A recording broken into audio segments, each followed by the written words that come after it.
Hello friends, எல்லாருக்கும் வணக்கம். எல்லாரும் மருந்து இல்லாத காய்கறிகளை தேர்ந்தெடுத்து சாப்பிடுங்க. எல்லாரும் ஆரோக்கியமாக இருங்க. இன்றைக்கி என்ன வீடியோன்னு பார்த்தீங்கன்னா, எங்கள் வீட்டு செடியில் காய்ச்ச மருந்து இல்லாத கத்திரிக்காயிலேருந்து எண்ணெய் கத்திரிக்காய் குழம்பு செய்ய போகிறேன்.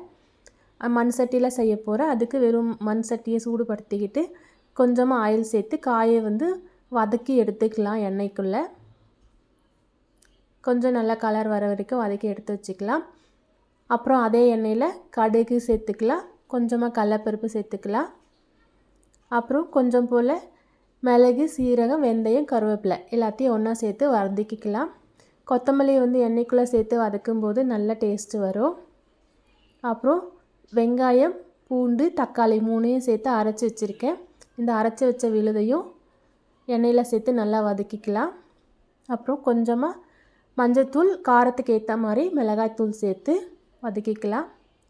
நல்லா இந்த மாதிரி கலர் மாற வரைக்கும் வதக்கி எடுத்துக்கோங்க. ஒரு லெமன் சைஸ் அளவுக்கு புளி ஊற வச்சு புளி தண்ணியை சேர்த்து நமக்கு தேவையான அளவு தண்ணி சேர்த்து உப்பு சேர்த்து கொதிக்க வச்சுக்கலாம். அதுக்குள்ளே எள்ளு வறுத்து வச்சுருக்கோம், அதை பொடி பண்ணி எடுத்துக்கலாம். நல்லா கொதித்து எண்ணெய் பிரிஞ்சு வர அளவுக்கு கொதிக்கட்டும்.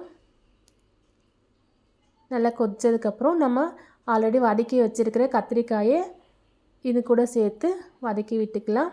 நல்லா வெந்து கொதித்து வரட்டும். பாருங்கள், நல்லா கொதிச்சிட்ருக்கு. இந்த அளவுக்கு எண்ணெய் பிரிஞ்சு வர அளவுக்கு கொதிக்கணும். கொதிச்சதுக்கப்புறம் ஒரு ஸ்பூன் எள்ளு பொடி சேர்த்து நம்ம இறக்கிக்கலாம்.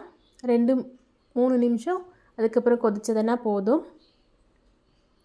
இந்த அளவுக்கு நல்லா கெட்டி பதத்துக்கு வர மாதிரி கொதிக்க வச்சு எடுத்துக்கலாம்.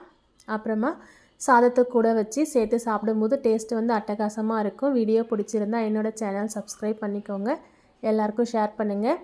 எல்லோரும் ஆரோக்கியமான சாப்பாடு சாப்பிடுங்க. தேங்க்ஸ் ஃபார் வாட்சிங்.